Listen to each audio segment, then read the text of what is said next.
Disclaimer: the content presented in this show is intended for entertainment purposes only. All opinions expressed are those of the host and do not necessarily reflect the views or opinions of any individuals or organizations mentioned. Statements made about public figures or entities are based on publicly available information and are not intended to harm or defame any person or business.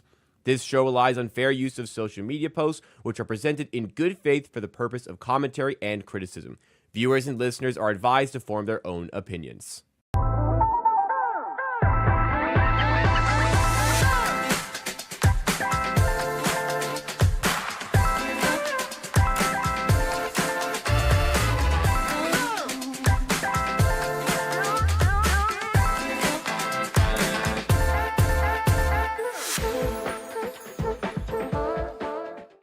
Welcome to Circle Back here on the Circles Off channel. It's part of the Hammer Betting Network and presented by Kalshi. This is a show where we cover trending topics around the sports betting world that come specifically from gambling Twitter. We do it here on the Circles Off channel. This is the Hammer Betting Network's lifestyle, entertainment, educational content division. But we also have other channels that we do NFL, college football, all sports. Check out the links in the description below for everything from the Hammer. But let's get on with the show today. I am your host here on Circle Back. My name is Gramegna. I'm the host here, but I'm also a creator and producer for the Hammer Betting Network. Today, we have, as always, CEO of the Hammer Betting Network, professional sports bettor, Rob Pizzola. In the middle chair, we have seasoned basketball bettor, hyped up for a new NBA season, Kirk Evans. And in the left chair today, not Jeff Feinberg. We have replacement in today, filling in for Jeff, who took his nephew finally to a Chargers game.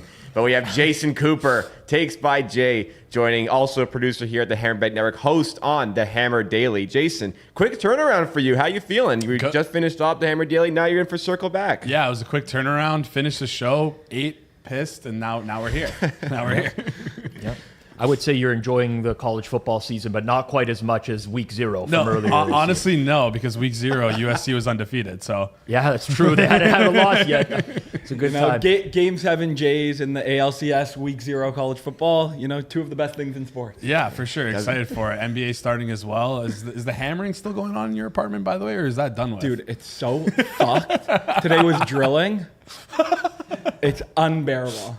Well, in your existing one that you're at now, or the one you're moving to? No, the upstairs is like doing some insane construction project. When we did the Hammer Daily, it was a disaster. It wakes me up every single day. It's honestly worse. Have you not filed a complaint or anything? Because no, I'm moving out in like a week, so okay.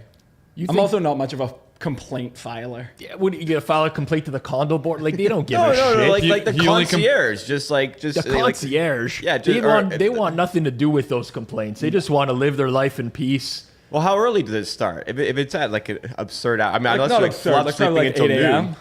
Okay, 8 a.m. is But probably I'm asleep important. at 8 a.m. Yeah, it's a tough break. I would say 8 a.m. is still absurd to start hammering. 100%. But I don't know. You're saying you're not a complainer. Meanwhile, this guy probably spends hours with the chat support of like multiple sports books, and you're not a complainer. Sure. Like, all right, I believe Kirk it. Evans, I'm not a complainer. Throw that on his tombstone. 8 a.m. is probably. I mean, I work construction. You have shit to get done. You don't want to piss off your boss. So 8 a.m. you have more time that day. So I can't really blame them there. So I think you just have to eat it. Hopefully you don't bring that up again, or hopefully that doesn't come up again on the Hammer Daily for the next time you make an appearance. If it does, just come into studio.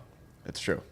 We got solutions. We do have solutions. Not the we'll see. What the fuck? Come in. Big NBA day Wednesday. Big NBA day. We will see if we can find a solution to this discussion here. We had a pretty large conversation occurring on gambling Twitter in the realms of sharp bettors and sharp bettors taking advantage of sportsbooks when there's an error. Now, this is a conversation that has happened quite a bit in the past, and it's come up again specifically from somebody with a lot of respect in this space in Antonino DeRosa, he's been interviewed on this channel previously, and I think in one of the best episodes that we actually have on this channel.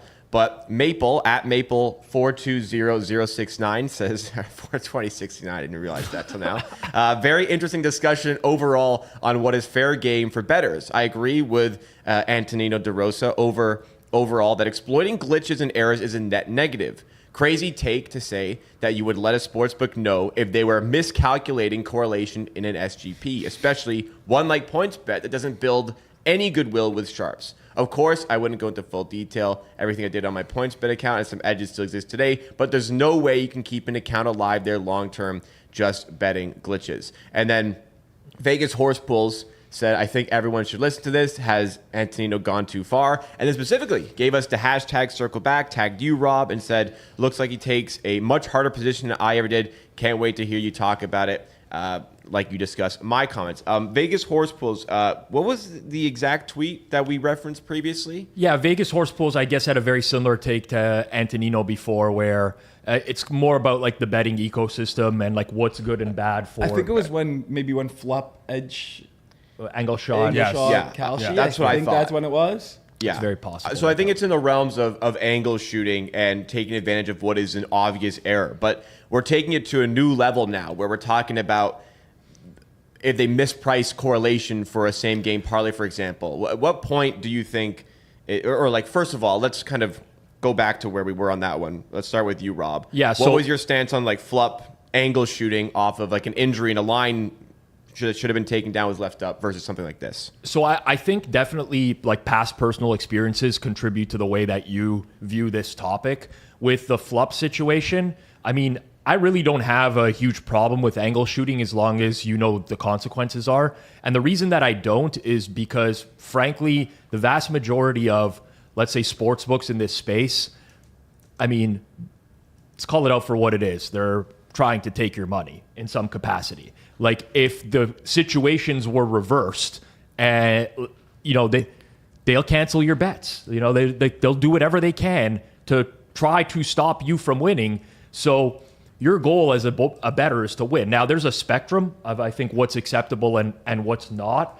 But Antonino is a great guy. I talked to him at Bet Bash in Vegas. We've interviewed him on this channel before. Super smart, but comes from a history where he was a Pinnacle trader. And Pinnacle is known for taking sharp action, not limiting bettors. And you're trying to build that relationship with everyone betting into you. We're going to give you a fair price and we're going to give you fair limits, but the expectation is that like you treat us fairly as well. And that's kind of his history in the space. And I can understand why he has a viewpoint like this. I just think it's insane. Like, I think calculating correlation, like if a sportsbook is pricing same game parlays and they don't account for the correlation properly, that's an issue with their pricing. And as a bettor, in my opinion, we should be trying to exploit that. I spent lots of time going book to book, seeing which inefficiencies there were in the SGPs. I don't think that that's not fair game. That's a bet type that they're offering. If they're going to offer that bet type and they're going to hold like 20% on that bet type because so many people are losing on it, then why should I not be able to take advantage of that, right? It's the same way if a sportsbook leaves a line up. I'm not someone who's going to bet into that because personally, I've done that before. And I think there's like a lot of, you get your account closed, you have a bad relation. So like there's levels as to what we can do here. But ultimately, the end goal for us as bettors, at least if you're taking it seriously, is to win money. And when the sportsbook presents you with an opportunity to win money, I'm sorry, but my first thought is not, how is this going to affect the entire betting ecosystem? Is this going to be a net negative? That's not the way I think. Like Antonino, if this guy was born in medieval times, he should be the guy that's guarding like the princess's room, the security. He's the most honorable guy in the entire ecosystem right now. And credit to him for winning without taking these types of shots. I just don't agree that you shouldn't be able to take these types of shots. Yeah, so I didn't listen to Antonino wherever he actually said this, so I'm not sure. The SGP take to me is like really stands out. Like I'm not sure if he's saying that like, I don't know if you guys remember when like FanDuel would let you would correlate like 1 3-pointer with 2 3-pointers with 3 3-pointers. I don't know if he's talking about that egregious of an error. You know, if he's talking about that, that's a bit of a different story. If he's just talking about misprice, if you aren't able to bet misprice calculations in SGPs, which is like the hardest thing to know that you have an edge on, and is one of the hardest areas in all of sports betting to win, then if that's actually the take, which I'm not 100% sure that's what he's saying, then no one should be allowed to bet with the intention of winning, because that's like literally the hardest area to win in all of sports betting. So if that's wrong, then any other type of betting is also wrong.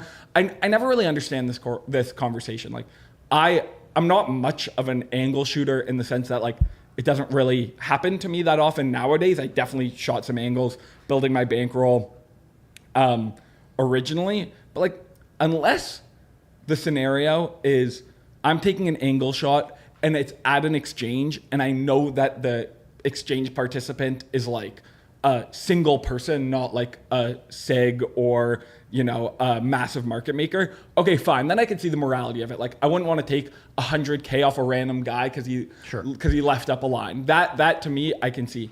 Past that, like BetMGM lets me, you know, take a stale line and I think it's worth it for me. Like, what is the morality of not betting that? It's not good for the ecosystem. What are we talking about? BetMGM doesn't give a fuck. They want to take limiting players and taking their money is also not good for the ecosystem. Yeah, right? like fine. If it's bookmaker, Penn, you know, one of the sites that don't, then I could see it being a conversation.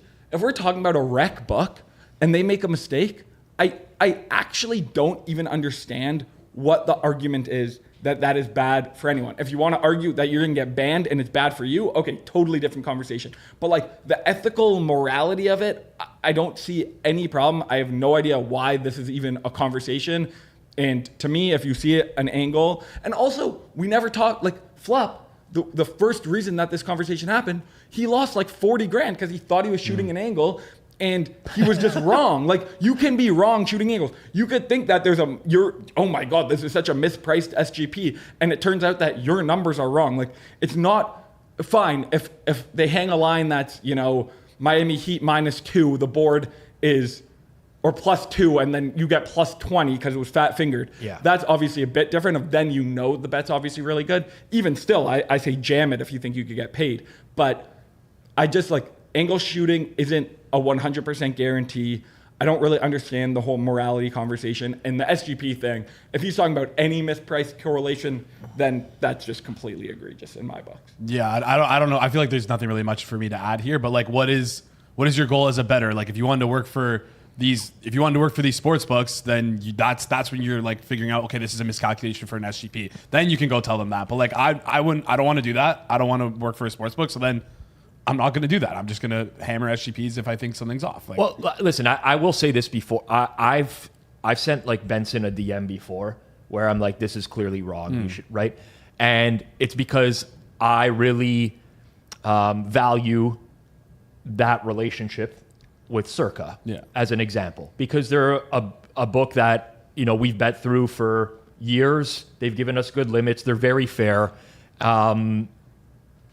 And I think the issue with this topic as a whole is that there's so many different scenarios where it may make sense to do something. Like I've seen Spanky, who I really respect, talk about this before, and he's like, oh, it's like the bookie better relationship. Like, you just don't do that. And it's like, well, no.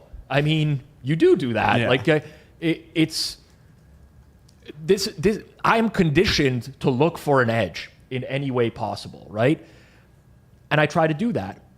I have my limits. Like, I don't do, like, court-siding is taken off nowadays. Lots of people are doing that stuff. I don't do that because I almost feel like it's cheating in a way. I can't really place it. Maybe like ethically I have a problem with it in some capacity. You know, that to me is like another part of this conversation altogether. But the reality is you have one party in the sports book generally who is trying to take your money as a bettor. This isn't like a friendly game of like, oh, let's hold hands and sing songs together. This is bet into us. We're charging you a vig, and we expect to win in the long run. And if they get any sense that you're not going to, that you're going to be able to beat them, you're going to get limited or you're going to get banned. To me, that's what the fuck is the point of keeping like a great relationship with that? Take advantage when you can. When I've talked about like this story a bit, but when I was in like my first year of betting, there's an exchange in Ontario called SXBet. And Crypto exchange. And they made so many mistakes because it was like gambling was legalized. They were trying to get a lot of people on the site. And, you know, they had 10K liquidity on women's college basketball when Penn was $50. Yeah. And it would just be Penn's line. So you could move it. They had sometimes live numbers that were 20 points off. There were, they had like massive deep liquidity on NBA stuff, but it would take like a minute before it got to injury news. And I literally bet every single one of those angle shots, and I have a lot more money because of that. I've never had an opportunity like that again, and I lose 0 minutes of sleep because of doing that. You know, they made a decision, their business. It wasn't like, you know, some person doing it. They had market makers, and they were trying to win money, but I had better information and I could beat them, and they were doing a lot of dumb shit, and that was their fault. And and if I had been super ethical and talked to them and had this amazing relationship with them, then I probably would have a much smaller bankroll. Like people act like these opportunities are endless, unbelievable opportunities. But ethics in sports betting is like, it extends so far past this, right? And I'm not saying this. First, Antonino's a great guy. If you've never met Antonino, he's like a really nice guy. Again, comes from, we interviewed him. He started with Magic the Gathering, where he was playing professional tournaments, and then he eventually got hired by Pinnacle because he's very, like, from a logical point of view, he just gets it, and turned into a trader. So I think that shapes some of his opinions. But like, where do you draw the line on ethics in sports betting? Because this is constantly talked about. Oh, like, you're exploiting glitches. It's not good for the ecosystem. What if another sharp bettor gives me an account? Hey, Rob, I got this account. It's $5,000 clicks on this Buckeye account or whatever. And I'm using it, but now they're taking that and they're going and betting this stuff themselves because they have oversight into, like, lots of sharps do that. That's an ethical problem. But like, we kind of all know what we're getting into with a lot of these scenarios. And I think for each individual person, it's different. The conversation of whether or not it's a net negative for like the ecosystem as a whole, sure, it probably is. But I mean, we're living in a fantasy world where if we think we're going to get every single bettor on the planet to just like stop betting into mistakes and alert the sports book whenever there's an error. I mean, barometer wise, like anytime you're on the side of like the multi, conglomerate, big billion-dollar company, I feel like it's just the wrong side. Whenever you defend that, like it's Kirk's taken that side many times. Yeah, which is why he's often wrong. Yeah. Kirk's taken that side before, and he knows it's the wrong side to be on. No, I don't. I actually just don't agree with that statement at all. I think you can be on. Okay. Sometimes they can be right. Sometimes they're wrong. But yeah, to me, it's more like, if you've accepted that you're in sports betting, you've accepted that you're part of a pretty shitty industry. A lot of the way sportsbooks make money is trying to take as much money as they can off people. I don't see any reason why you shouldn't be doing the exact same thing on the opposite side. And we'll wrap this conversation up in a second. I know Jacob wants to move on, but I just think to like a specific scenario, and I'm using Maple's tweet here, right, where he says exploiting glitches and errors is a net negative. And that's what Antonino was talking about, right? So let's say, I don't know, I've exploited a glitch before where daylight savings time already happened in Europe. I've talked about this story before. I knew the results of horse races and I could bet them for an hour. And I'm like, yeah, I'm going to do this, right? But who's getting hurt in this scenario? This is what, like, when we talk about like the net negative, like, let's say, for example, sportsbook, which has happened to me before, incorrectly pays me as a winner instead of a loser, right?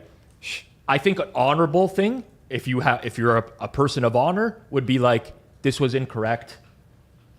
You know what? I'm not that honorable. Agreed. Because at the end of the day, who is this hurting? It's hurting the bottom line of like a multi-billion-dollar company. Like, why do I give a shit that they incorrectly paid me out accidentally on this bet? You know, I cashed an SGP last year that paid like $25K that was incorrectly graded. I got the money out of that sportsbook so quickly, and that's it. Because you know what? I can say, sorry, this was actually stat corrected. It's off by a yard. It's wrong. I'm dealing with $1 billion company. Yeah. Yes, agreed. And so that's when I take pause with these. It's like, who's the bad guy in this situation?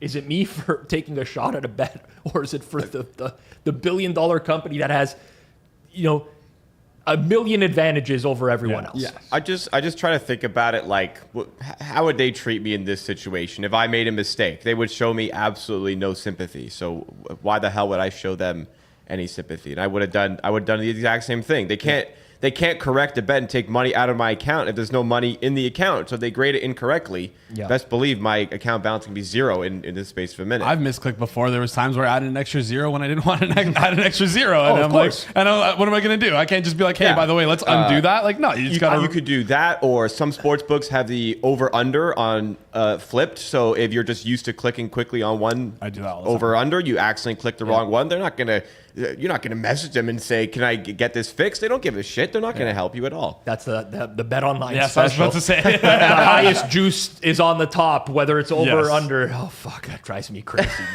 man. Exactly. Before we go into our next topic, as a reminder, if you're enjoying the show so far, please make sure you've hit the like button. I see a lot of people watching live with us right now, 133 of you. Thank you so much. Please make sure you've hit the like button to even get those numbers up higher. Yeah. If you're new to the channel, make sure that you are subscribed to up to date with Circle Back shows, typically every Monday and Friday, and also bonus content on Wednesdays. We have something special coming for you this Friday. You're going to want to stay tuned for. So you need to be subscribed to the channel so you don't miss out on any of the great content that we have coming your way. Now we're going to flip over into our next topic, which is on Kalshi. Kalshi, of course, the sponsor here on Circles Off, but they ran into some trouble in the last week, particularly with football markets.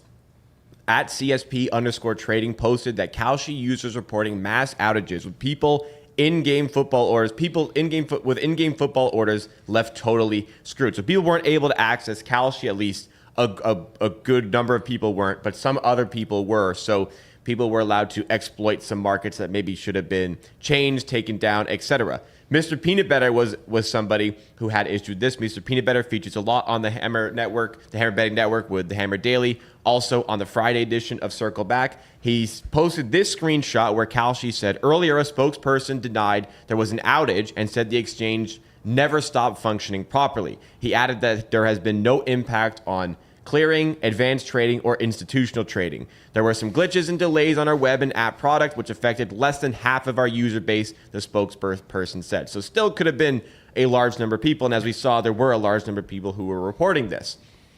Mr. Peanut Butter was upset by this, talked about the issues that arose with this, and just said if they had just owned it, that would have been acceptable. Said, we fucked up. We are a new company, increasing at a crazy scale. We are trying to limit damage done. I tell myself the EV loss wasn't that bad, bet loss, but that's variance. Instead, they decided to act like real issues are fabricated.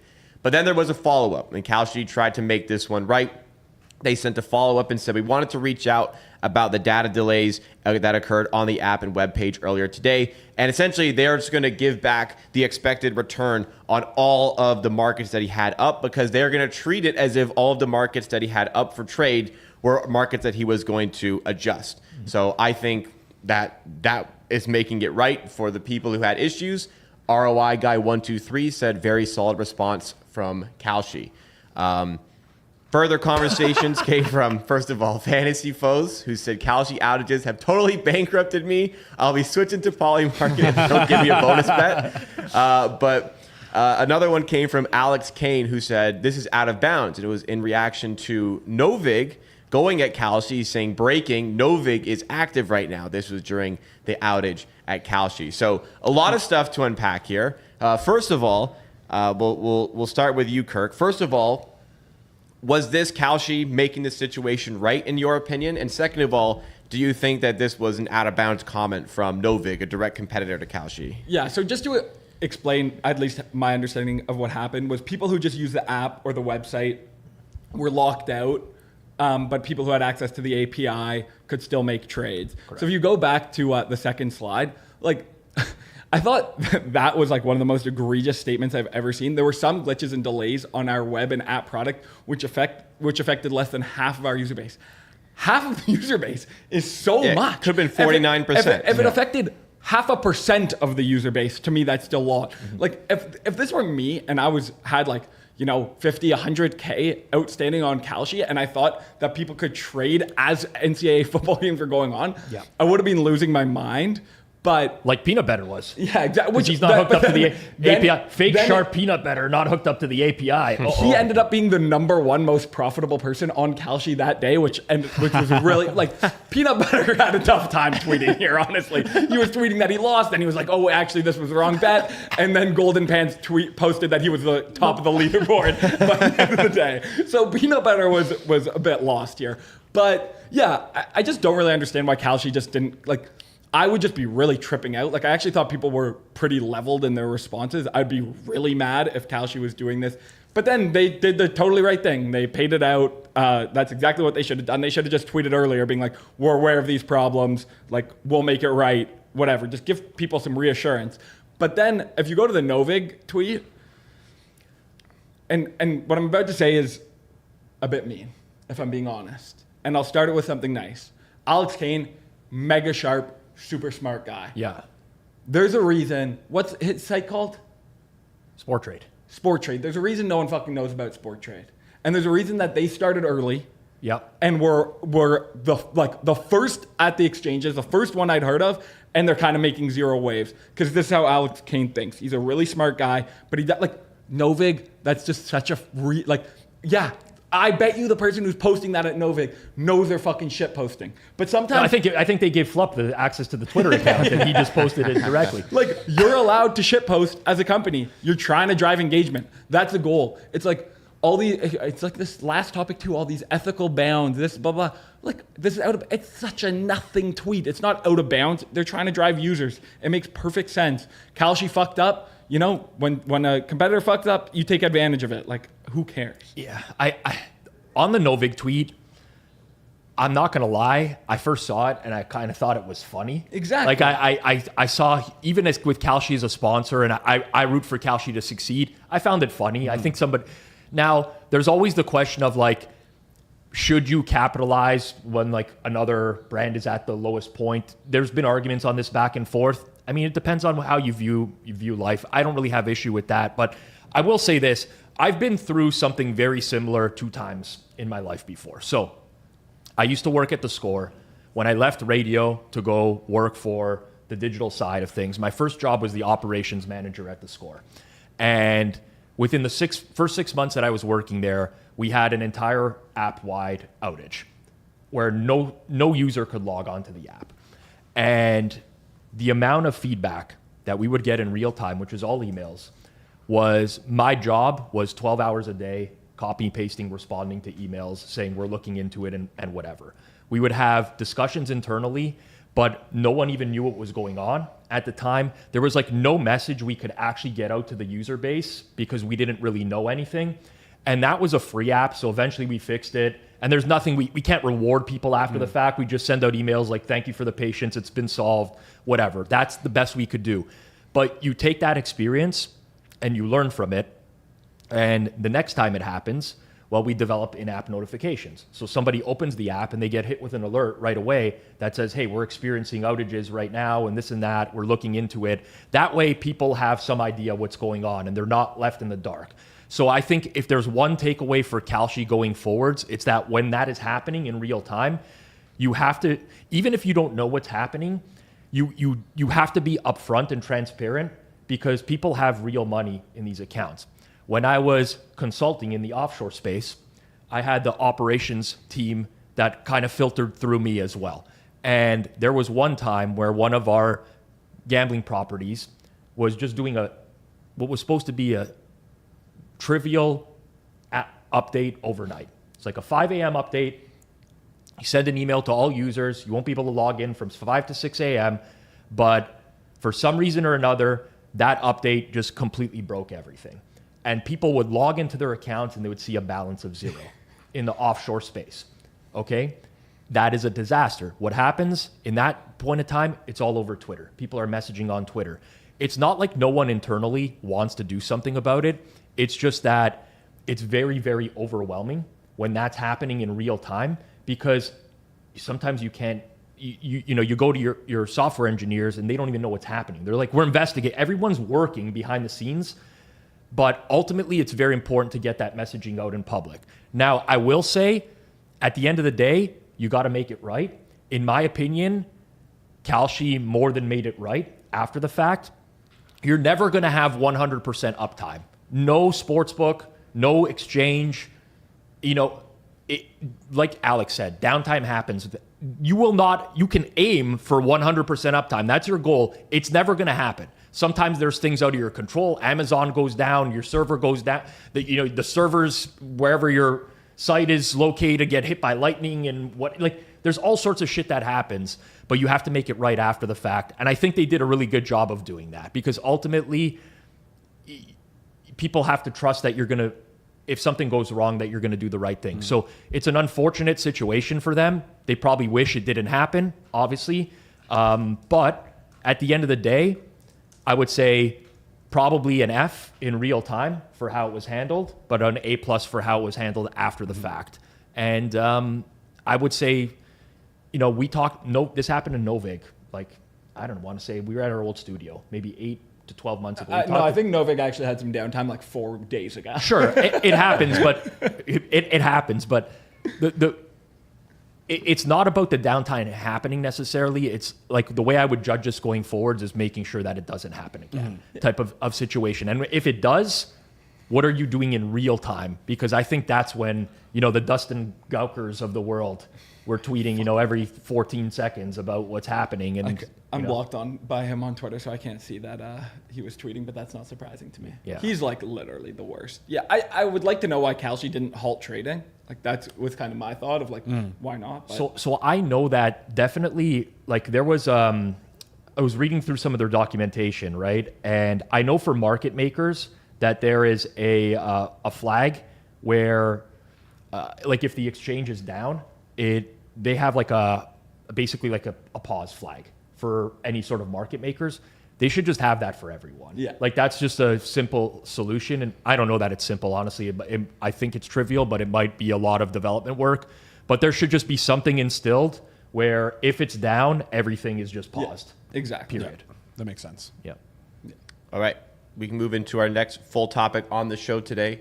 After I'll show you, first of all, if you do want to get involved with Kalshi, they'll learn from this and what happened with this. And like Peanut Butter said, they're a growing company and they're adjusting, but they made it right by all the users who were affected. If you want to get involved with Kalshi, please do so with the link in the description for the audio listening experience or the video watching experience, or you can also just scan the QR code on screen right now if you are watching in video form. But the next full-scale topic will come actually after this. We'll go to the CEO, Rob, to hear what's going on around the Hammer today. Yeah, so 5 o'clock Eastern is going to be our next time live on air. It's Hit the Books. Brad Powers and Joey Kanish. I read the funniest tweet from Kanish today. He's in a work meeting and they're all complaining about their college football losses this weekend. He lost $30K on a game. He announced it and they're all laughing like they think it's a joke, which is hilarious. But great show, Powers and Kanish, 5 o'clock. You'll notice on the graphic on screen, 6:45 p.m. Eastern time. We're going live for a watch along on Forward Progress. Normally, it would be me and Jason on Monday nights. I am bailing on the team tonight because it's Game 7. Jays, Mariners. Isaac is flying into town. I'm going to the game with him. I just haven't been able to get to this postseason, and I want to see a postseason game. So it's happening tonight, Game 7. G-Stack George is filling in for me. For those of you who caught the Sunday reset on Forward Progress, there's lots of positive vibes about George filling in for Clive yesterday. Had a great breakdown. If you haven't seen George talk football, his source of income remains unknown, but his ball knowledge is not unknown. So him and Jason tonight, 6:45. That's before Bucks and Lions, which is what you guys are going to be live for. That's what we'll be live for. Tonight. And I think because the game starts at 7 and the baseball game starts at 8, I think we have a perfect lineup if things go well, where we get Hitman on in the fourth quarter, sweating his $56,000 future on the Jays for the ALCS. So if they win, he has to come out here for his a boss. future is on to them to win the American League. Yes, he has American League and World Series. I didn't know he had an American League ticket. I thought it was just World Series. Okay, $100K to win the World Series, $50K to win the ALCS. That's gonna be crazy then. Yeah, I mean it's gonna be Hitman and Seablez flaunting their tickets. I fucking hate that. Two of the exact same type of touts. If the Jays do get to the World Series, we got to get Hitman beside one of those super juice guys who sits behind home plate. Get him in some Hammer gear. Maybe we get him a Shohei Ohtani butt plug T-shirt. Oh yeah, like Could the do one of those. Did anyone see the Cal I did, Raleigh I did see the one. Cal Raleigh one. Okay. Yeah. Yesterday I don't there think was I'd a- want to piss off Ohtani. I'll tell you that. Yesterday there was a second brick shithouse sitting behind home plate. It was so funny. Yeah, enormous, man. These guys are. And they're standing there flexing the whole Yeah. game. Well, I'm sure the second guy saw the first guy and went, I could get some. Well, they were next to notoriety each like other. this. So yeah, Probably friends. maybe Yeah. gym buddies. What do you think of if the Jays go on to beat the Mariners? What do you think of me wearing that jersey to the game? I've worn. that a I Jays still have. Ohtani? That's a I, Jays Ohtani jersey. I still That's have a honestly Jays Ohtani really jersey. funny. Didn't China send us that? China sent those to us. China. That's actually Hey funny. man, Ohtani was a J for a day. For one Was day. that Holy do you guys think there was a bad beat when Ohtani was a J for 20 minutes, then he wasn't? Absolutely. Bad beat for the people who applied for season Bad beat- tickets, who bought season tickets. Bad beat for me, who was in the airport when this was happening, trying to run around the terminal to try and see if it was actually true. Like, Yeah, well, I mean, Fez says you have no journalistic integrity, but clearly you do. I do. You wanted to see if it was real or not. Yeah.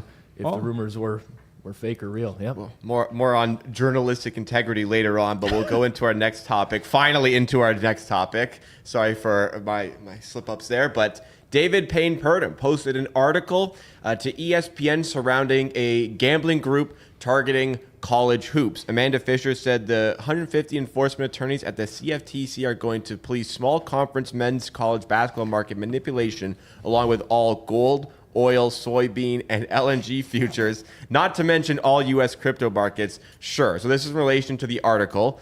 This article was an ESPN investigation that revealed that a suspected gambling syndicate targeting NCAA men's basketball during the 24-25 season. Sportsbooks in multiple states flagged suspicious bets on small conference teams and often focus on first half spreads. Some of these bets appear to be linked to some point shaving schemes, and several former players are already part of ongoing investigations. Federal authorities are now involved while the NCAA pushes for stricter measures to protect the integrity of college basketball. Rob, you wanted this one in. Everyone was pretty happy with this topic going in. What was your reaction to this? So I think it's a good article. I read a lot of David Purdum's stuff. I know he gets it from the Sharp community every now or then. I thought this was like a really well done article. He pointed out everything that needed to be discussed with this. I think a lot of the discourse around it was like, again, the conversation of, is this happening because of, the landscape now? And the more and more I've thought about it, I would say that I don't think that it would be happening to the level that it is if it was still just like offshore and local betting. I think definitely the amount of outs now have opened this up to it being a more lucrative opportunity to try to run these sorts of schemes. With that said, this Amanda Fisher comment, I don't know who Amanda Fisher is. I'm not sure if I'm supposed to, but I did see this one.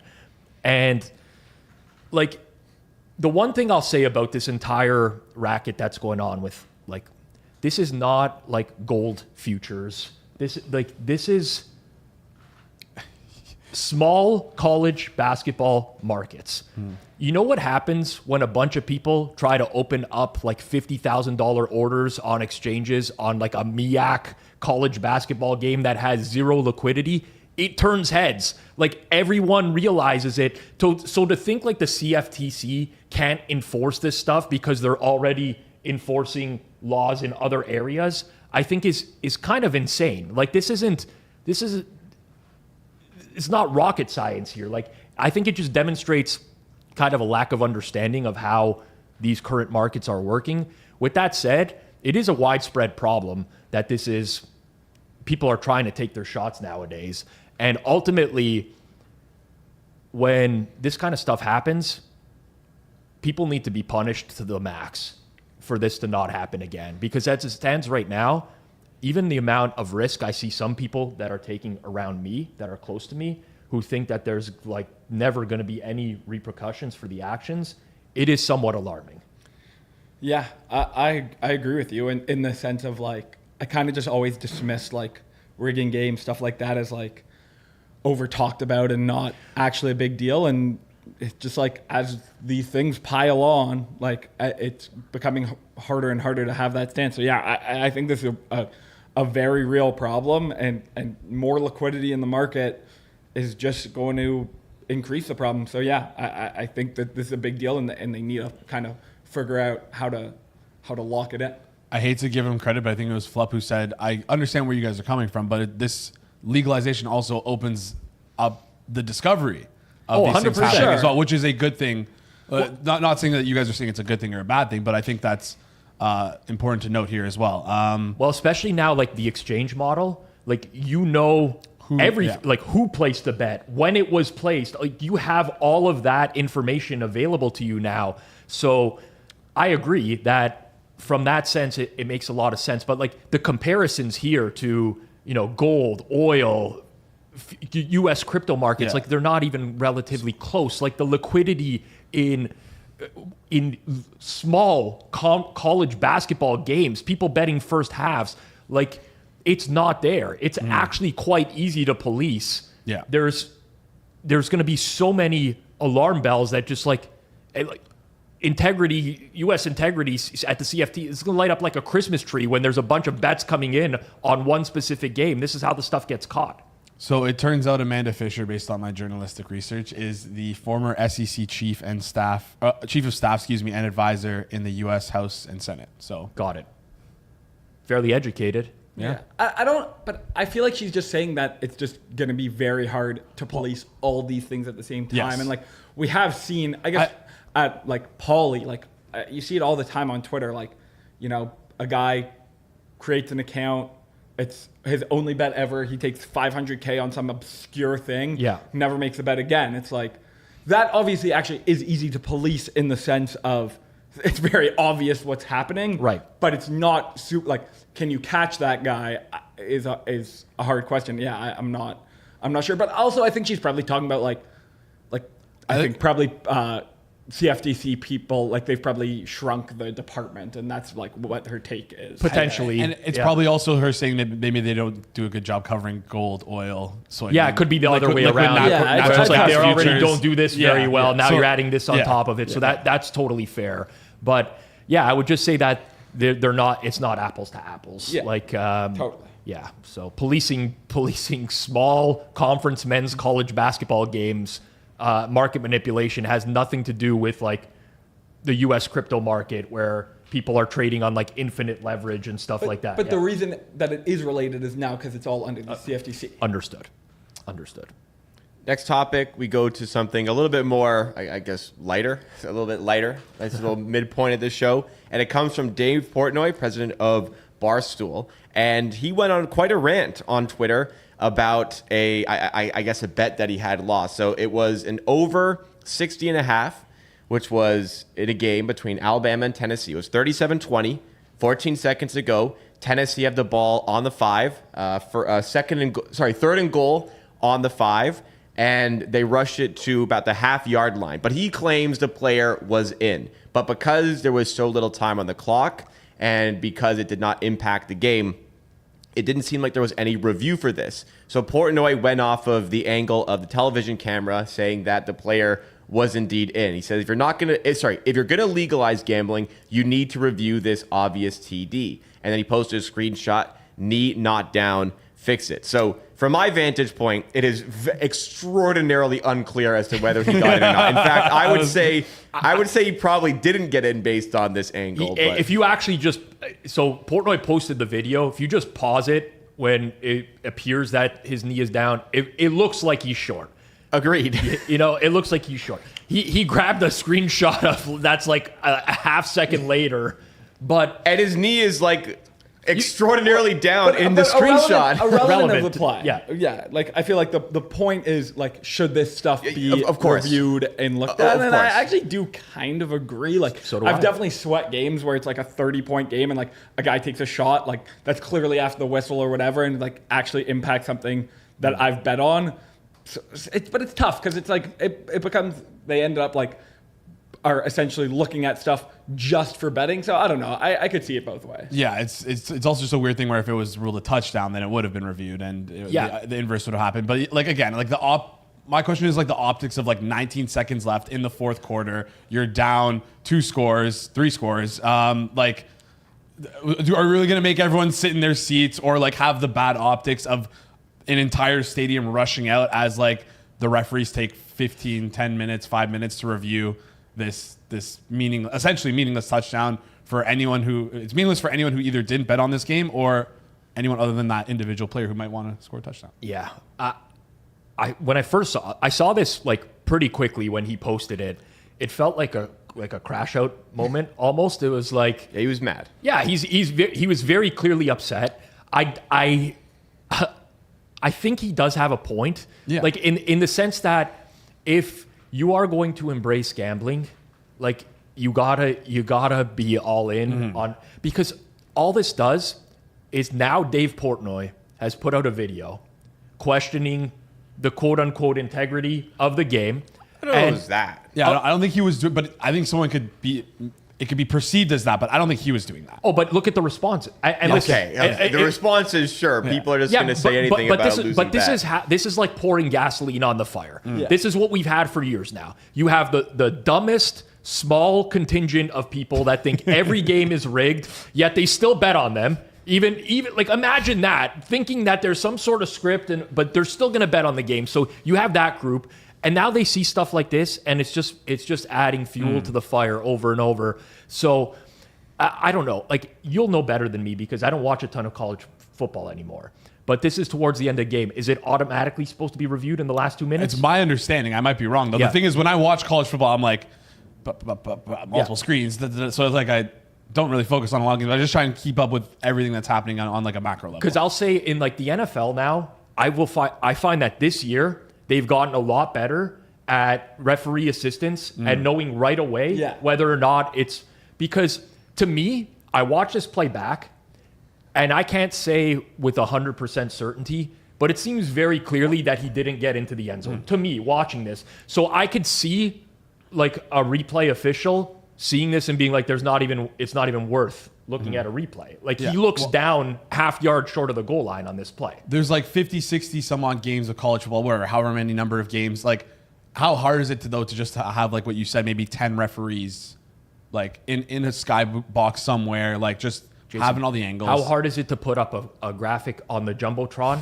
at the state on the scoreboard? Yeah. That's like, here's where the knee ball, like they have the technology to do this. Especially in the NFL now, there's chips in the ball. All they have to do is find the exact moment where the knee hit. They know where the ball is when something touched down. Like we can do this in tennis. We can do it in soccer. Just I know what people think of replay in those sports or whatever. The tennis one's fantastic. It's just so quick.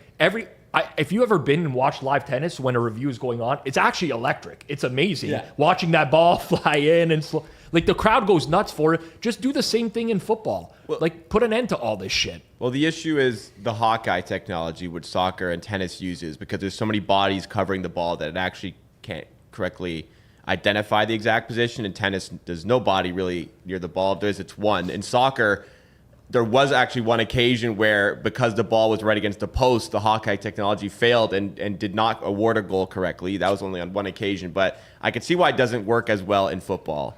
But they have gotten better in terms of They are the better. speed of going upstairs. I will say, it's just, to me, the question is in a game that is over, that like the actual game is irrelevant, should they be reviewing this stuff for betting? Like, I don't think they're going to the booth in the NFL if this happens, if it's really close, and it's like if the game is totally over. I think they're calling the game. But I'll say what they do. Like in the NFL, they're reviewing now in the last 2 minutes whether like the runner went down in bounds or out of bounds. So there's a 10-second run. Okay, but in this scenario, so by the time they get up to run the snap, there's 2 seconds. They basically don't get the snap off in time. That ends the game. The coaches start walking on the field. Are they going to halt everything in a 17-point game to go back and review that? In the NFL, they're not going to do that. I know it seems impractical, and that's maybe there's an argument there as well. But when you think about the overall amount of liquidity or volume, I should say, that was bet on the total of an Alabama-Tennessee game, there's a lot of money that is being bet on. So it's job not a does trivial. it become to police that? Do they now, before the game, tell you what the closing line was at 5 sharp sports books and say, if the score is close to this, you have to make the call here? Do they now go, no matter what happens, it could be 50-0 when the spread was 7? You have to now review it with 2 seconds left to see if the team makes it 57-0? Like, to what extent are we going to do this? This seems very impractical to do from my perspective. If I was implementing it, I would just say that until the clock reads 00, everything is in review. Yeah. Everything's in play. Yeah.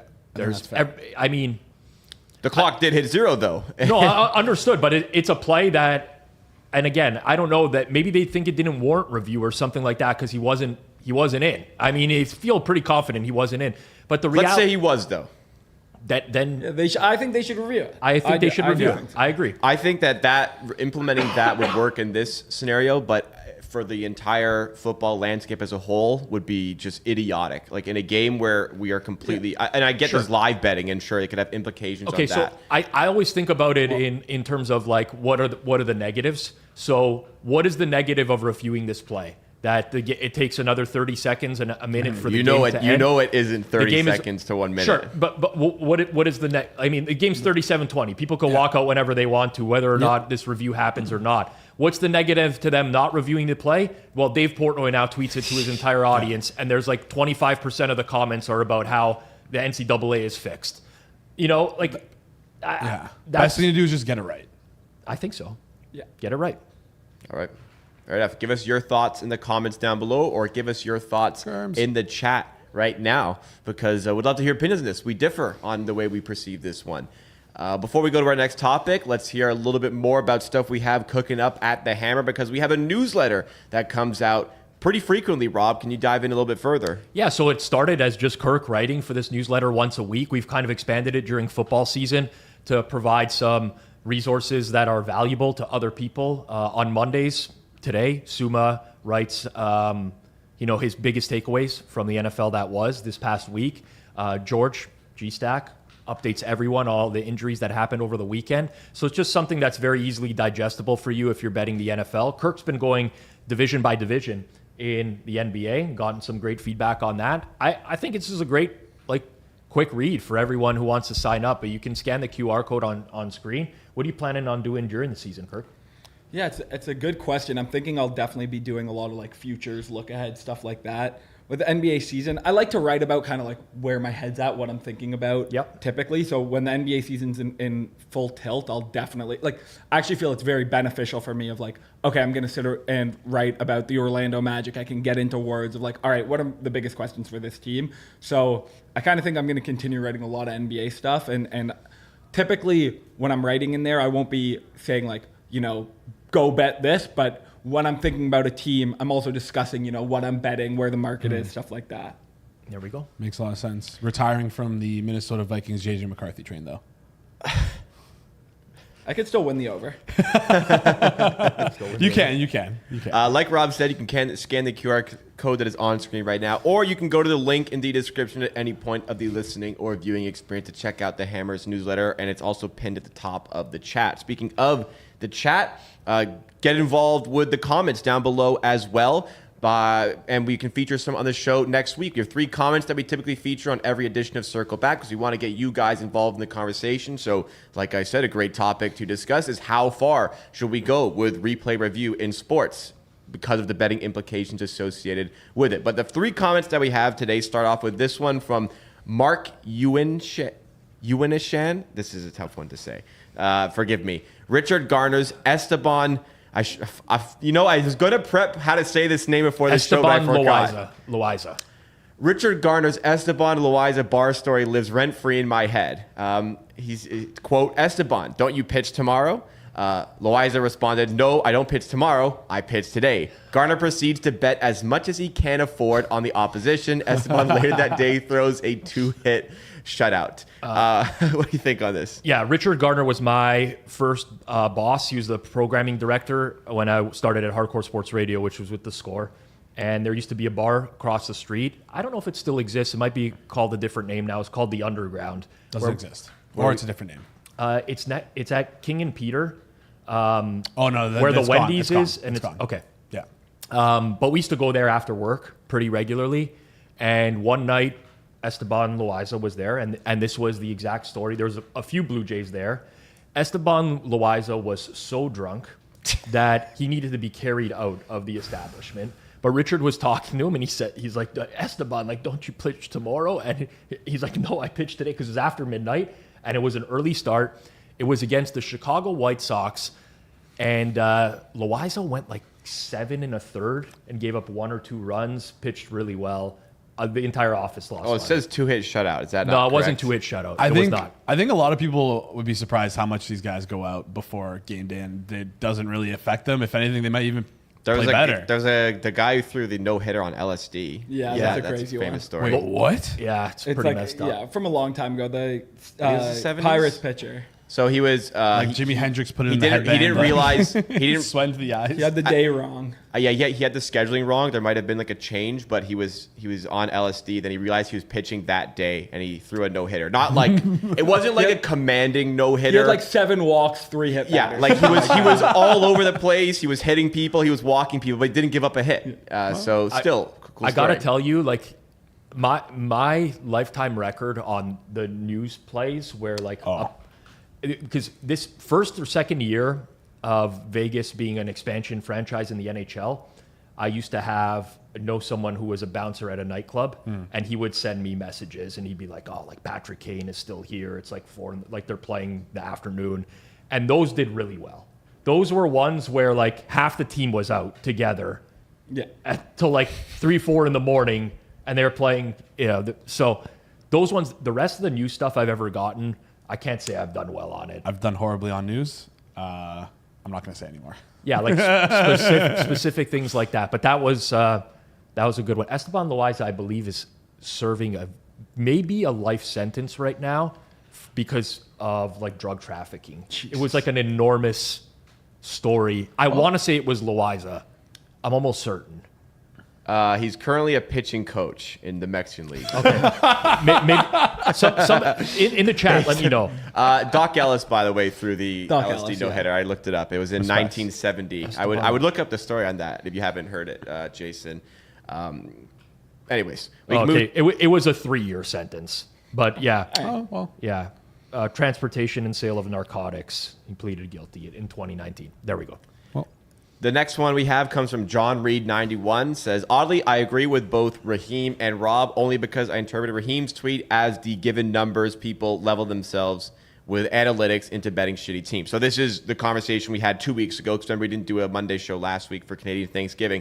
But Raheem's tweet was about how sometimes the handicap can just simply be this team sucks. So I'm going to bet against them essentially. And Rob, you were a lot more nuanced with how you approached that sort of conversation. So anyways, further down this comment, also agree with Rob about a buy point being there for any and every team. Problem is, Sharps clearly held the lines with the Titans this season at numbers that weren't close to where the buy points should have been. Do you agree with this, Rob? What do you think? No, but I don't because, again, like this is Raheem's opinion of like this is what the buy point should have been. Like it's different.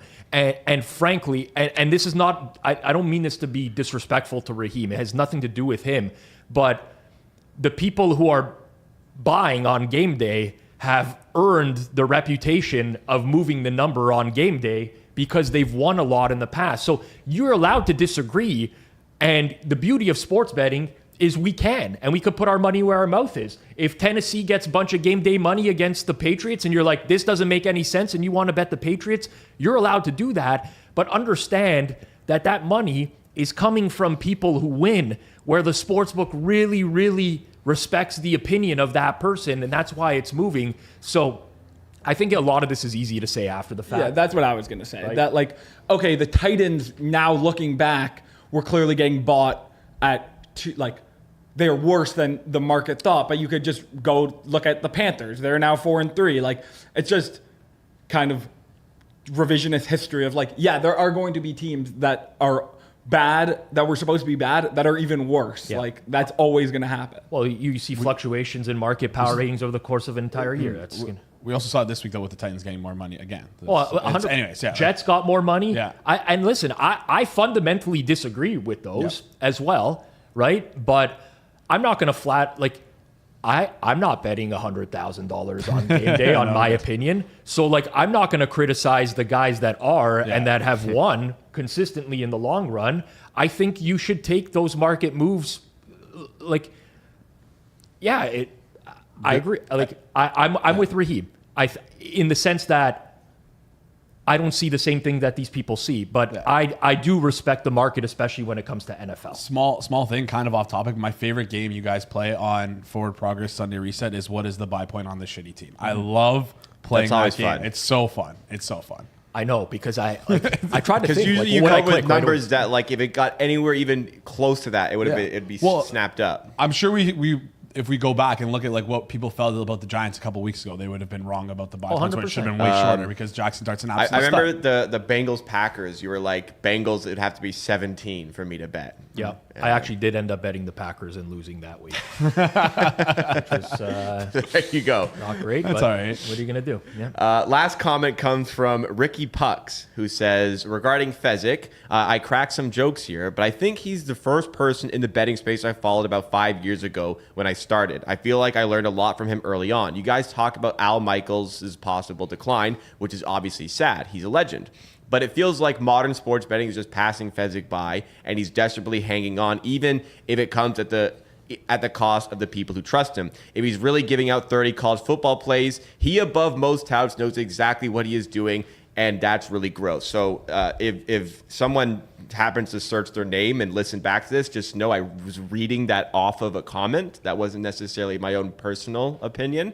But on this conversation of Fezzik, Jason, you've met Fezzik in public, haven't you? You've met him in person, right? I've met him. I've had 2 interactions with him. Both times he was a dick. So I can see where maybe Ricky Pucks is feeling a little bit of empathy for someone who maybe was once very good at what they did and now it's now past them. But I feel no ways about this at all. Like he's been very rude to me. The only 2 interactions I've had with him. So like when can I quote Computer Bob? Sure. I will later, so you can. Okay. All right. Well, we'll save that for later. But yeah, I think Ricky Pucks is probably right though that maybe it's just past him now. So I would tend to agree with this. First of all, I'm not comparing Fezzik to Al Michaels because Al Michaels was like at the top of his game for a very long time. So that's a bad comp, I will say. What I will say with Fezzik is I think the relationship that I had, I never had a relationship with him until we were on the BetPash panel together, the one with Ravel, rest in peace, Dave Sherapen, and Jeff Benson. I remember him actually defending you. He did. Yeah. Ravel was coming after me. And Ravel said, this is why you have such a horrible reputation in the space. And Fezzik said, Rob Pizzola has an incredible reputation, impeccable reputation in the space. And listen, somebody says something like that about you, it's like anyone would take a compliment like that and be like, thank you very much. And I stayed in communication with him, and we used to text back and forth.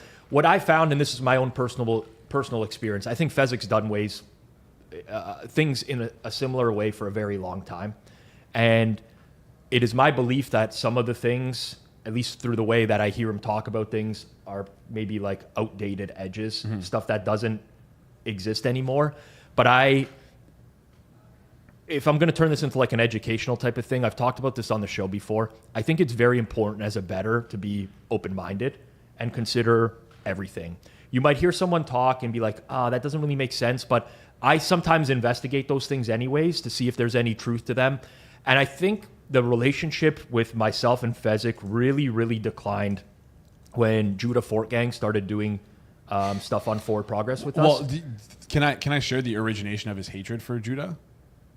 Sure. I don't know. I believe they were on a Bet Bash panel, and Fezzik went to ask a question, and he didn't even ask a question. It was him and Big Buck Hunter. Yeah. And Big Buck Hunter essentially just made fun of Fezzik, and the whole room kind of laughed at him. Oh. This sounds like the plot for Oppenheimer. No, I know. And then ever since then, it's like this is literally Oppenheimer. I was thinking like the Trump Obama moment at like that. Right. He's publicly kind of made fun of in front of his peers for asking he stood up to ask a question, never asked a single question. I believe what Big Buck Hunter said was questions usually end in question marks. That's just a statement. Right. People kind of chuckled at that. Got it. I actually had no idea that ever happened. That was 2 years ago. I didn't know that at all. The thing is, I had no journalistic integrity though. I've done stuff with Judah for a while in the betting space, and he definitely thinks about things very differently than even I used to do.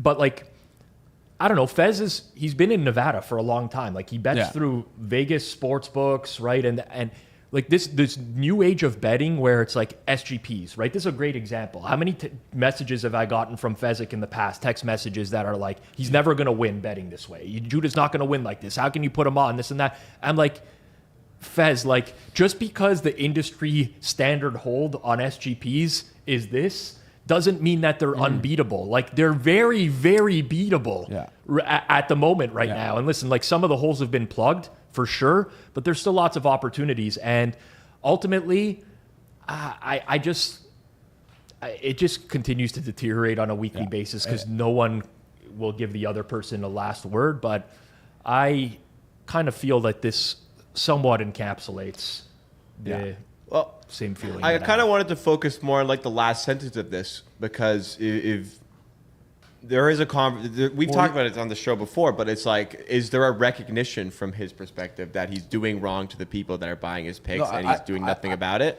I don't think so, because he was advertising that he was up on college football this year a couple days ago. Oh, in the past 5 years, he's up. Sorry, He's up 150 units past 5-6 years. Listen, I might be wrong here, but I thought he was talking about just this year alone.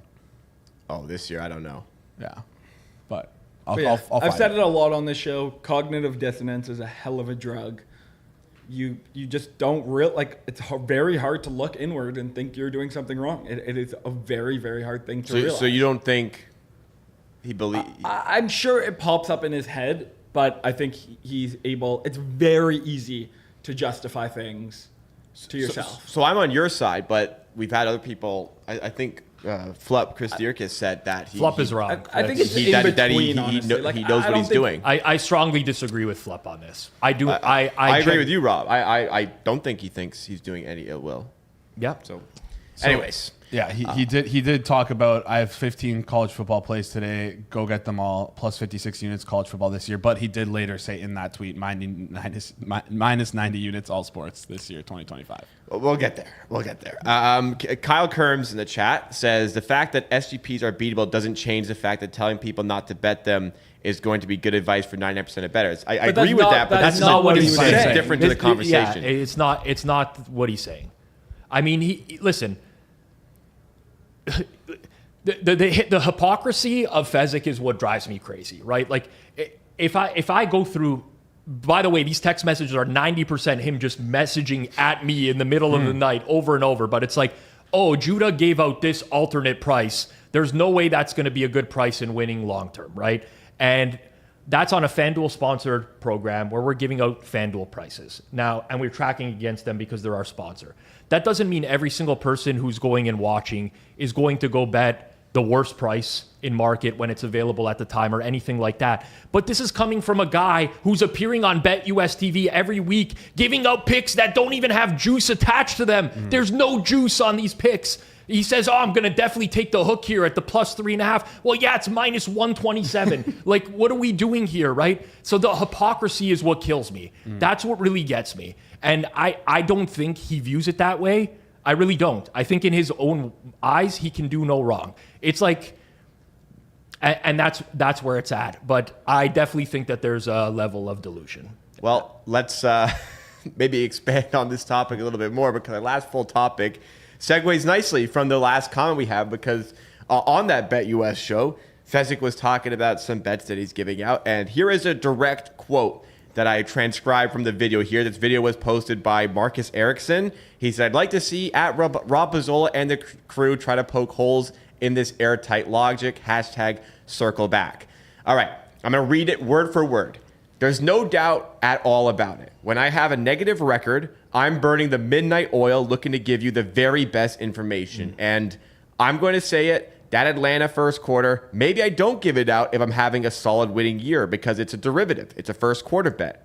Now that I'm down, you're getting my very, very best stuff, guys, and let's make it happen. So insinuating that he's saving some really good plays in the back pocket for moments where he's not having a good year. And that would be certainly this year thus far. Fezzik, according to his tracker, Computer Bob's, is down 113.67 units in 2025. So typically bankrolls are 100 units. So if you're down more than 100 units, it seems like almost impossible unless you're like scaling based on percentages. Yeah. But hey, important disclaimer, guys. just in case you didn't know, from 2020 to 2024, Fezzik was up 250 units, but nobody ever discusses that. So I'll make sure that I showcase my journalistic integrity as a watchdog out there. So Fezzik was up, and now he's down 113 units. He's given almost half of that back in the space of 10 months, based off his own tracking. On that quote specifically, Reply Bryce says, imagine your portfolio is down 100% year to date and your financial advisor sends an email. Now I'm getting ready to share my best stock picks. Trav at He Hate Me 2_0 says, he said this voluntarily. And finally, Adrian Badgerowski says, if he is winning, he doesn't give you his best stuff. Only if he is losing close to 100 units, or now 113.67 units in a calendar year, does he break the glass on the good china. Got it. All right. Who wants to go first on this one? Well, it's actually funny because I actually don't think that video was interpreted correctly. And I actually view it as more... I actually don't think it's that crazy. Like, if you're a winning tout to, like, hold on to some stuff, I don't think that's that crazy. But I actually just don't think that's what he's saying. I think he's actually saying, I wouldn't give that out because it's a derivative and it's way harder to get. And now he's willing to give out stuff that's much harder to bet. And that's why I think you're wrong. You're wrong. I think no offense, that so I believe I don't want to encourage people to buy the picks, but I believe the first quarter derivatives that he gives out are actually good. When he gives out the right ones. When he gives out the right ones. Not and he the doesn't buy back on the other side. Doesn't middle it.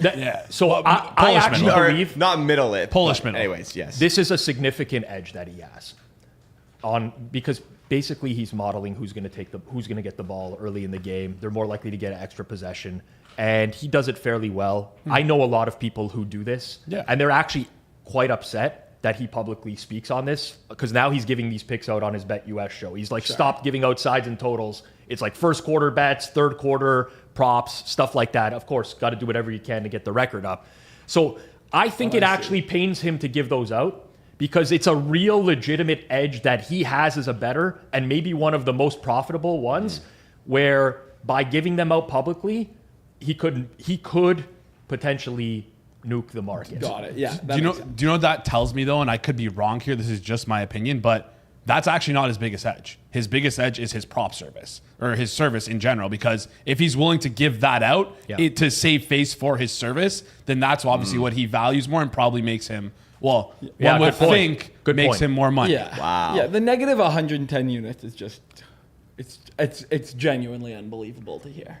I mean, that whole quote that was like, think of, this is the one that Brian Cronin put here about, like, imagine your financial advisor says, like, now I'm ready to share my best. But, like, if you apply what he said to any industry, it will just make you die of laughter. Yeah, it's like a chef being like, I was only serving raw chicken, but now I got an oven.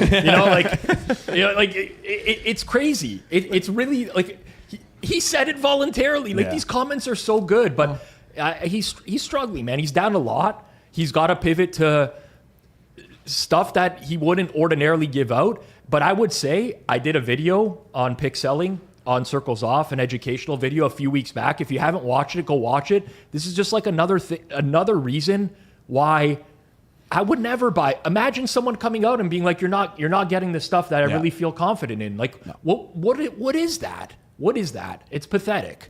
No reason to ever buy picks, in my opinion, unless you're like, I don't know. It's just also much more rewarding just to do the work yourself. And anyways.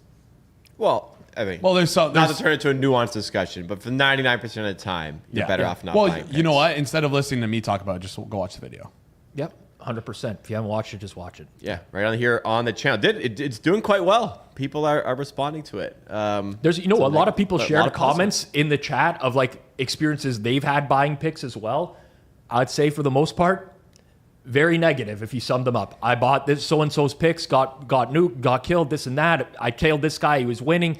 And it's not 100% certainty, but you should at least know what you're getting into when you're going after picks. And for this for Fez, like, knowing that you're not even getting, like, the good stuff when the guy. I'd just be livid if I was if I was toughing it out, that's not enough where you could take me out to a steak dinner in Vegas to make up for it. This guy won 250 units in 2020 to 2024. I'm gonna stick with him through these tough times, and then after losing my entire bankroll, and then when I had to get a loan to go into it extra to lose another 13 more units, and then he said now it's his best stuff. I wonder how much you're down adjusted for inflation. Because if we're gonna reference 2020, now we're getting into no, don't do this because he's gonna watch this back. He's gonna fixate solely on that and nothing else that was said. Well, None Jason of the other does not have points. any journalistic integrity. He's gonna fixate that as his rebuttal, and then he's gonna handpick that. He'll post that and be like, "Well, who gives a shit about the inflation of it?" Like obviously, and I'm gonna get tagged because he's my puppet. Obviously, oh yes, I'm a puppet, and I'm also blocked, so you can't tag me. So that's good too. Anyways, final segment, the chopping block. 4 things on the chopping block today. These are the small scale segments that don't require full topics usually. But firstly, Weston at Guy in Cornfield says Caesars really said, let's test reading comprehension with this new close call first TD market. Customer service about to have the longest Sunday of their lives. So they have close call first TD, for instance, on Kyron Williams. So plus 400 for cashback if I believe he scores the second TD.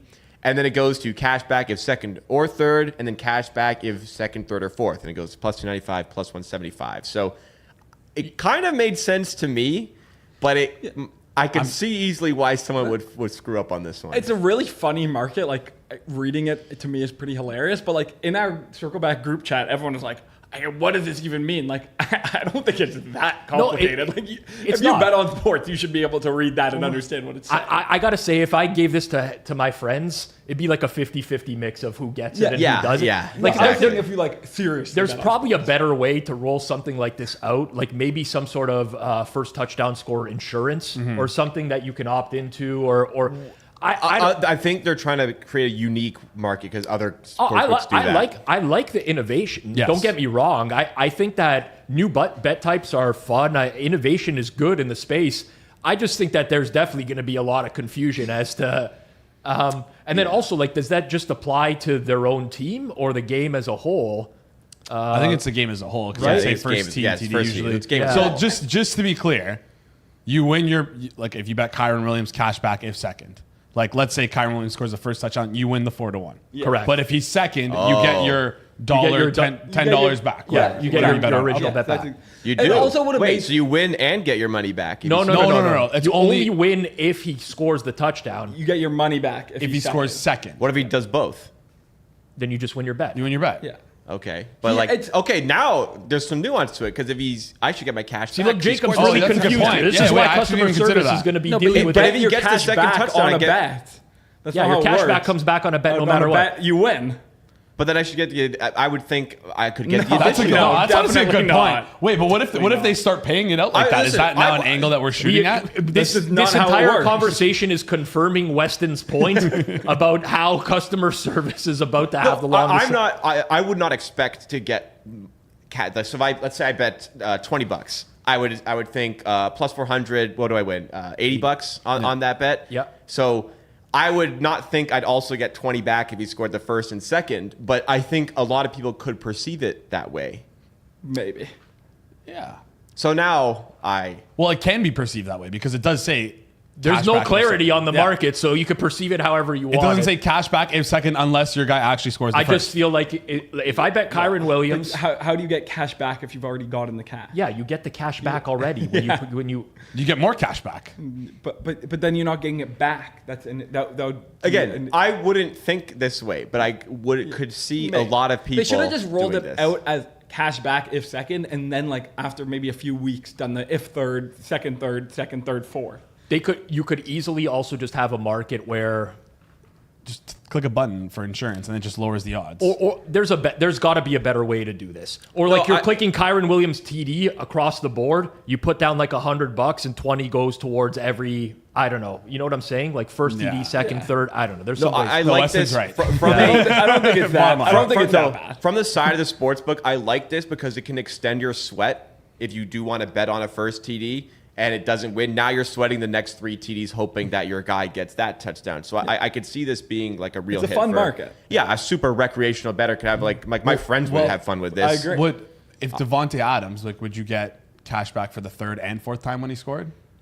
Yeah, sure. What if he gets Like Devontae Adams didn't score the first fourth? touchdown, but he scored the 3rd and 4th. That's true. That's true. So would you get cash back? No, twice? you wouldn't. But again, No. I'm just asking questions. some customer service dealing with that. agent got that. Yes, a bunch of those. I'm sure for that game. Actually, depending on Kyrie Irving didn't score a touchdown, but Devontae Adams scored. Devontae Adams scored 3. Scored 3.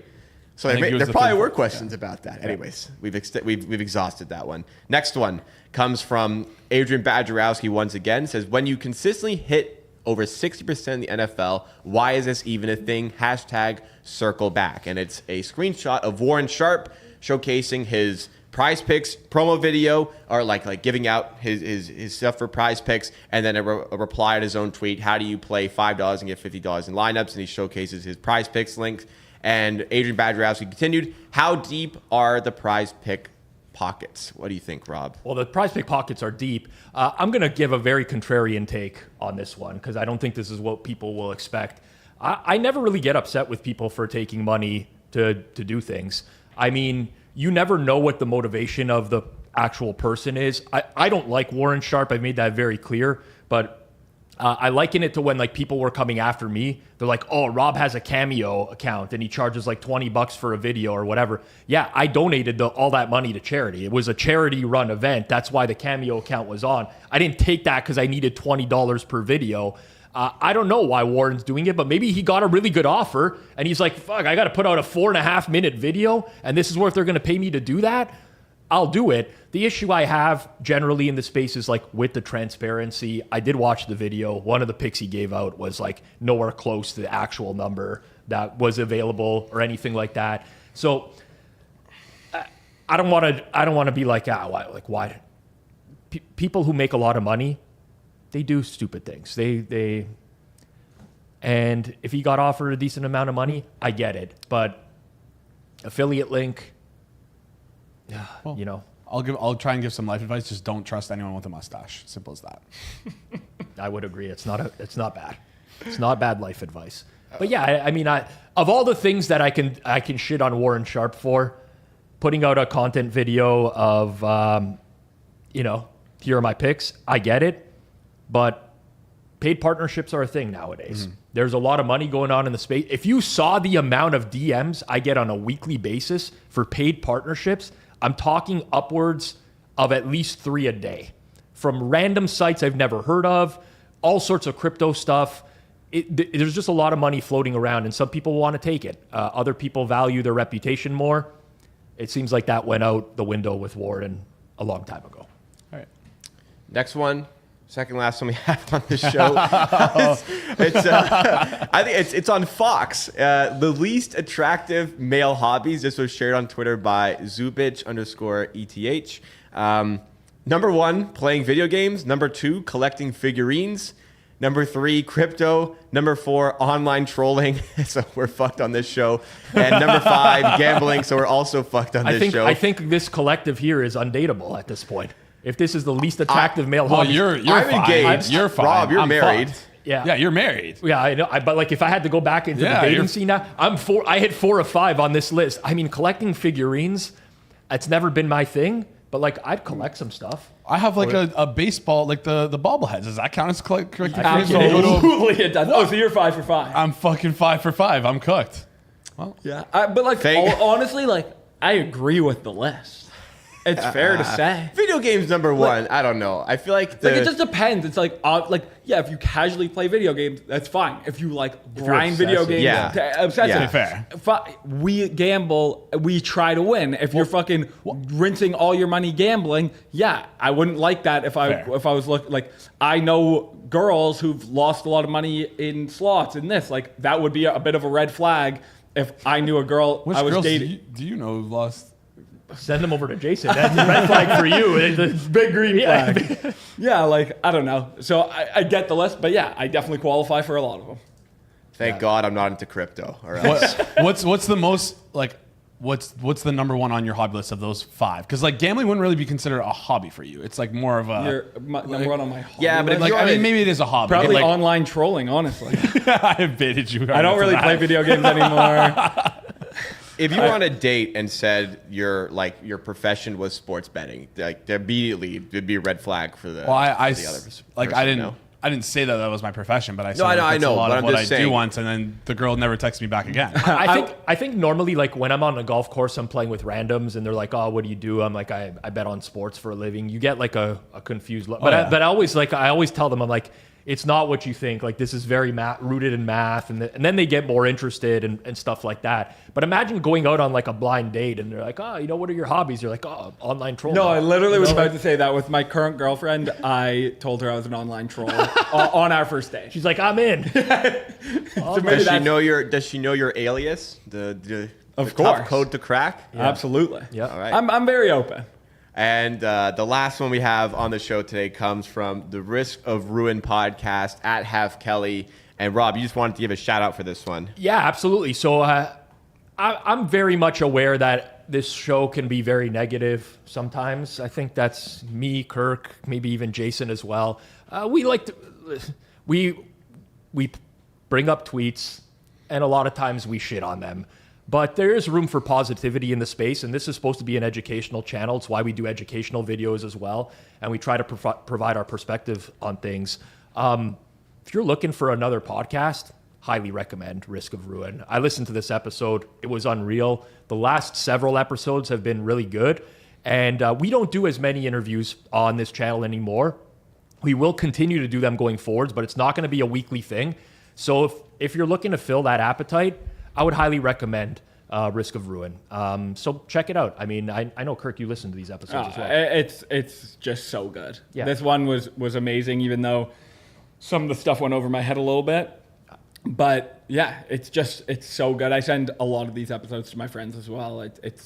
It's awesome. It's a must listen in my book. Yeah, someone who runs a content network here, listen, I want to promote our own stuff, and I do think we do a lot of good things at this network as well, but there are some gaps, certainly, and if you're looking for some sharp stuff, but like really good storytelling as well, it's a highly entertaining pod. So I like to give people their flowers when it's deserved. Risk of Ruin podcast, to me, has been a must-listen for a while now. Golden Pants is also doing some good stuff recently. Yeah. I found some of his most recent episodes to be solid. So there is some good quality stuff out in the space there that's not strictly picks driven that I think you could take a lot away from.